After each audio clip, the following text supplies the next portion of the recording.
കനത്ത ചൂടിൽ നിന്ന് ആശ്വാസമേകാൻ പാടൂർ കൃഷിക്കൂട്ടായ്മയുടെ തോട്ടത്തിൽ വിളഞ്ഞ കിരൺ മത്തനുകൾ. ഷംസുദ്ദീൻ മരക്കാറിന്റെ ഉടമസ്ഥതയിലുള്ള 1.5 ഏക്കർ വരുന്ന സ്ഥലത്ത് കൃഷി ചെയ്ത കിരൺ മത്തനെ 100 മേനി വിളവാണ് ലഭിച്ചത്. കനത്ത ചൂടിനൊപ്പം റമദാൻ മാസം കൂടിയായതോടെ നാട്ടിൽ വിളഞ്ഞ കിരൺ മത്തനെ വൻ ഡിമാൻഡാണ്. 40 മുതൽ 60 ദിവസത്തിനുള്ളിൽ തന്നെ കിരൺ മത്തനുകൾ പൂർണ്ണ വളർച്ചയെത്തി വിളവെടുപ്പിന് പാകമായി. പൂർണ്ണമായും ജൈവവളം ഉപയോഗിച്ചാണ് കൃഷി ഇറക്കിയത്.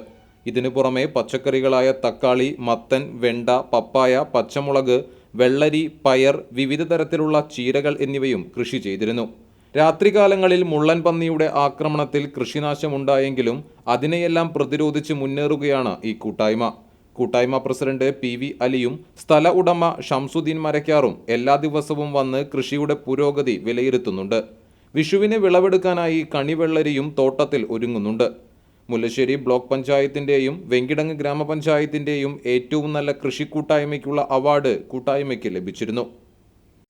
പാടൂർ കൃഷിക്കൂട്ടായ്മയുടെ കൂട്ടത്തിൽ ഞങ്ങളെ ഇപ്രാവശ്യവും, അതായത് കഴിഞ്ഞ 4 വർഷമായിട്ട് തുടർന്നു വരുന്ന കൃഷി ഇപ്രാവശ്യവും ഞങ്ങൾ നടപ്പിൽ വരുത്തിയിരിക്കണം. അതിൻ്റെ ഒരു പ്രത്യേകത എന്താണെന്ന് പറഞ്ഞു കഴിഞ്ഞാൽ, ഇപ്രാവശ്യം റമദാനോട് കൂടിയിട്ട് അതിൻ്റെ വിളവെടുക്കാൻ വേണ്ടി കിരണം തണ്ണിമത്തനും ഞങ്ങൾ നല്ലപോലെ ഫോക്കസ് ചെയ്തിട്ടുണ്ടാക്കി. അതിന് നല്ല ഒരു റിസൾട്ട് ഞങ്ങൾക്ക് കിട്ടി. ഇപ്രാവശ്യം അത് വളരെ ഭംഗിയായിട്ട് പോയി. ഇപ്പോൾ അത് ഞങ്ങൾ ശരിക്കും പറഞ്ഞൊരു വലിയൊരു പരീക്ഷണം കൂടെയാണ് നടത്തിയത്. ആ പരീക്ഷണം നല്ല വിജയമാണ്.